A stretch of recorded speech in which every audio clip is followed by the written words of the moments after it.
Treasure is in the search, what we find out along the way. The people who search for truth and what they found, some who ended up penniless and broke on their deathbeds. In search of the truth that just wasn't there, but they did it though, which is more than what most would say. These people had a theory and researched their ideas to the bitter end. Mysteries that lay in hiding are all that we have now for adventure. Manuscripts hundreds and thousands of years old, yet to be translated. Conspiracy theories, spies, ciphers and espionage, going all the way back to the Dark Ages. Francis Bacon was considered the James Bond of his time. It doesn't matter who the writer was if the writing still remains. Search those manifests and ledgers and find out for yourself if the stories hold weight. If true to yourself, you will soon find yourself involved in all sorts of things. Learning words like boogery, disinheritance, and so forth. Information will present itself more and more, changing your perception of life slowly as time goes by. Many people are incapable of thinking outside of the box, and some are highly intelligent as well.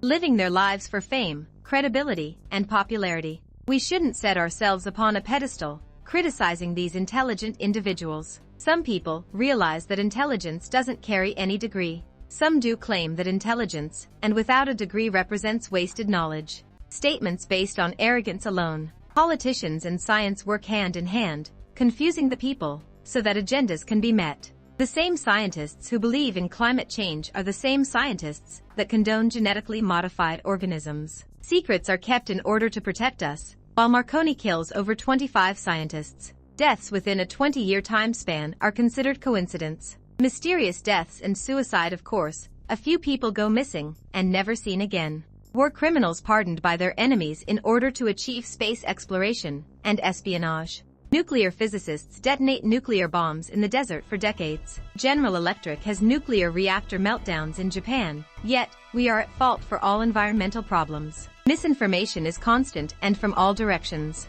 Greenpeace no longer fights to save the whales or conduct scientific research anymore. Their efforts aim toward politics, and their founder disavowed. He left the organization and now supports nuclear energy, calling it the safest form of energy. As a society, we listen to parasites that gather crumbs from the table in order to eat. Intellectuals covet knowledge with copyright laws. People wish for fame and fortune through their achievements, instead of having satisfaction from the achievement itself. The powerful determine who is heard, and the media is a form of mesmerization. Whether it's television, newspapers, scientific journals, it doesn't matter. Exploration is replaced with economics, time frames, and alliances. Organizations replace democratically elected officials and force social reforms on the citizens. Referendums and counter-referendums are still being used in today's world. Cooperation and compliance is your only salvation. Politicians give credibility to a cause to achieve political agendas while pretending to be for the people, setting up systems of control and creating ignorant, lazy people who believe statistics and polls. Without method, words become laws that are manipulated so that the people can't understand what is being said. Hearing these words and becoming convinced of their ignorance and their need for help. We as individuals are too ignorant to govern ourselves, so we must be governed. The institutional man is trapped by ignorance and by his own consent. A poor man marches into the courtroom and is introduced to the thought that he needs a public defender. Being poor, he couldn't possibly defend himself, even if he is innocent of all charges. So he takes the public defender, surrendering his right to be heard in court and separated from the judicial process. Only his representation can speak on his behalf, while agreeing by stipulation to whatever his representation pleases. The ignorant man rants about freedom, saying this country was built on the backs of the free, but what does his conscience really say? Follow the leader and fight for the cause? Together we stand and divided we fall?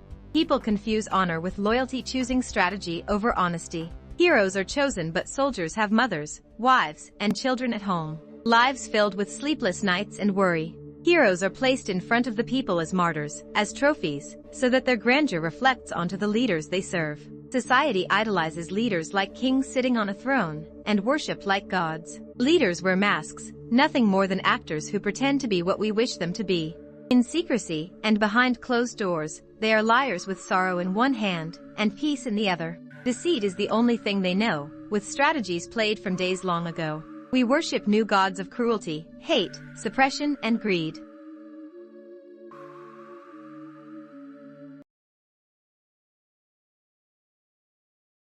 Theories about the earth and the craft forced many people into a life of hiding.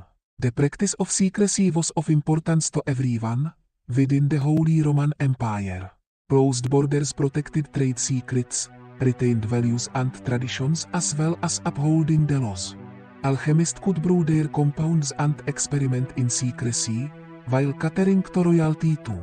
John Dee would do his sorcery in the same castles, where Queen Elizabeth laid her head at night. Media was born, with the printing press, and allowed information to travel more freely. Ideas of freedom, injustices, and unfair treatment of the common man began to emerge. Francis Bacon, King James, and many others flocked to Shakespeare. John Dee was trying to communicate with angels, and to do these things, secrecy was needed. Francis Bacon and Christopher Marlowe were friends to people involved with espionage. Both were suspected of being Shakespeare also, using the name in order to write controversial literature. The university which could have been involved, but these are only parts of an unspoken history. German courts practiced Vehmic law, which worked in darkness and was full of secret tribunals. Criminals were referred to as reprobates, and the sentence for any crime was death. Not only were criminals put to death, but anyone who found out who the members were, also would be executed. Members were given passwords, handshackes, and signs, so that other members would know that they belonged to the tribunal.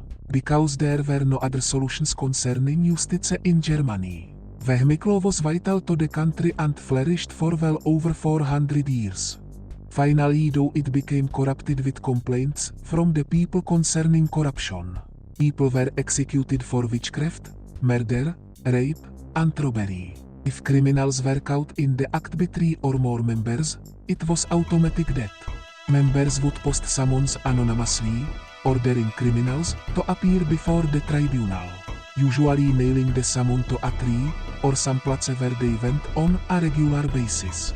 To be cleared of the charges, the criminal had to appear and be cleared by a process of oaths. If they were members of the court, then they only had to appear and take the oaths on their own.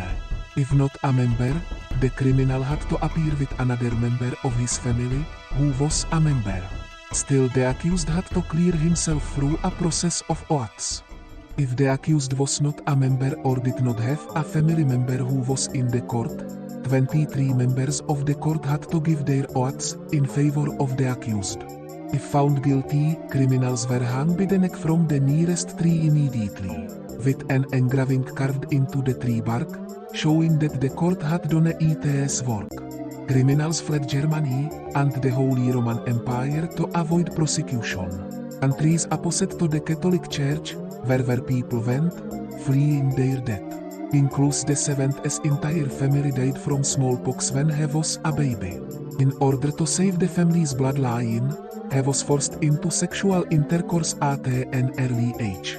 His cousin and regent of France allowed this, fearing that the family would lose the throne to the House of Orleans. At the age of 11, Louis became king, and the regent tried to marry him to his 3-year-old cousin. The young king was not interested, so the marriage did not occur. Instead, a young princess from Poland was chosen, who was old enough to conceive. King Louis VII enjoyed the company of women as he grew older, and bore many illegitimate children. Eventually, he contracted syphilis and died.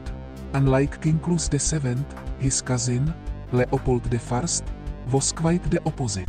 The second son of Marie Anne, from Spain, and King Ferdinand III, Leopold was made heir apparent after his older brother died from smallpox. Making him the next in line as Holy Roman Emperor, Leopold was unprepared for the task. He was raised as a devout Catholic, who was educated and taught by Jesuit priests. For a life intended for the sole purpose of serving the Church. Leopold's education was interrupted by his older brother's death, so he had to rule as Holy Roman Emperor instead. Because of his church teachings, Leopold was defensive and reserved in public, yet open to close friends in private. King Louis VII allowed trade in France to flourish by opening channels along riverways for better travel. France's communications and economy were also improved during Clus's reign. His actions too may have been responsible for the French Revolution though. France's wealth was damaged over giving back lands in exchange for treaties that were won in battle against other countries.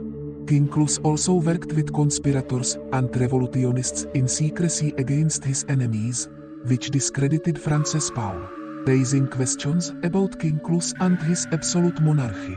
Where King Leopold had to battle against King Clus VI for territory, King Clus VII would later return it, constantly getting into conflicts, and besides being Holy Roman Emperor, Leopold also ruled Croatia, Hungary, and Bohemia. Both Leopold and Clus were well educated to different languages, history, natural science, literature, astronomy, alchemy and the arts. Politics in the empire concerned giving land back, making treaties, created better travel routes and communications, then creating treaties and participated in conflicts. Constantly involved with conflicts, Leopold started the Turkish War, Dutch War, and the Spanish Succession, dragging every European nation into both the Turkish War and Spanish Succession. Leopold's selfish desire for power and his intent of taking the Spanish king's lands, then giving it to his sons. In the end, Romania could neither say if they won or lost, and the Spanish succession went well beyond Leopold's life. During the French-Dutch War, there was an alliance between the Netherlands, the Holy Roman Empire, and Spain of Lorraine. In the War of the Quadruple Alliance of 1718, there was an alliance with Austria, France, the Dutch Republic, and Great Britain. Another War of the Quadruple Alliance in 1815 had an alliance between the United Kingdom, Austria, Prussia, and Russia. The enforcers of the Concession of Evora-Monte of 1834 consisted of an alliance between Portugal, the United Kingdom, France and Spain. The central powers of World War I consisted of Germany, Austria-Hungary, the Ottoman Empire and Bulgaria. Kings created alliances in order to defend themselves from each other. These alliances extended into the reign of their children, and payments were expected. Treaties were signed between the victors and the ones defeated. Hostages were taken for ransom from both the enemies that were defeated and from the kingdom that won as well. Some of the treaties would result in civil war, so hostages were needed from both sides.